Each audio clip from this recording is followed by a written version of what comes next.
Ce programme, comme on l'appelle CLIMSA en anglais, qui est en fait les applications des services climatiques dans le secteur socio-économique, comme je le disais tantôt, l'information climatique peut vous servir de deux volets, soit pour réduire les risques, éviter les pertes, ou soit pour augmenter la productivité.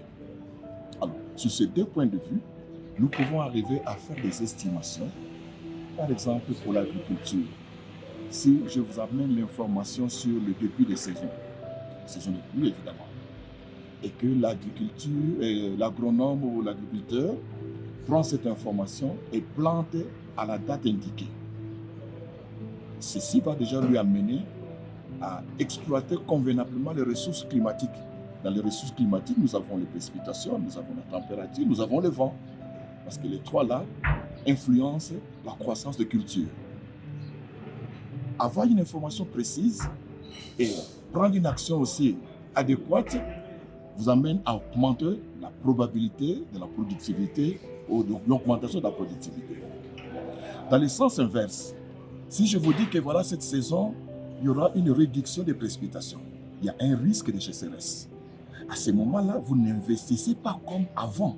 Vous allez réduire l'investissement et vous allez choisir les différents types de cultures qui vont s'adapter.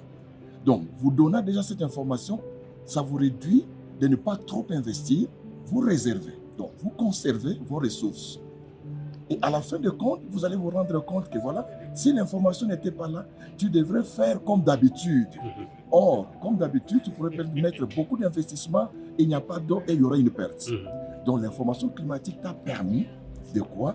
Réduire les risques quand le climat est défavorable et quand le climat est favorable, d'augmenter votre productivité.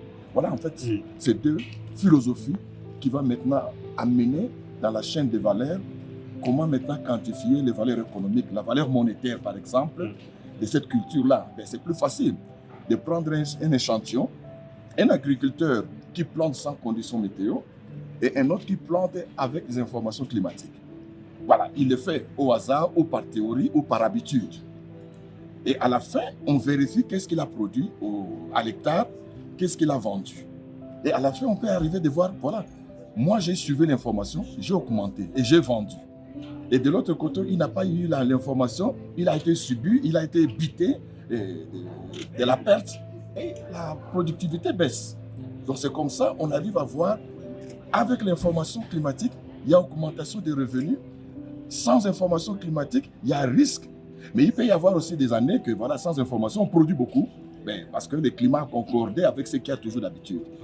Ce que nous ne devons pas ignorer, surtout dans le changement climatique, c'est le changement de la tendance moyenne. La tendance moyenne, c'est quoi? C'est les événements qui ont d'habitude à se reproduire ou à arriver. Mais maintenant, avec le changement climatique, nous tendons vers les conditions extrêmes. Ce qui n'était pas habituel commence à arriver. Et les populations n'étaient jamais préparées aux extrêmes. Elles savent toujours que dans mon climat, c'est au 15 mai, les pluies commencent. Mais maintenant, quand les pluies viennent plus tard, ils ne s'étaient pas préparés pour ça. C'est pourquoi changement climatique, information devient indispensable pour protéger nos investissements.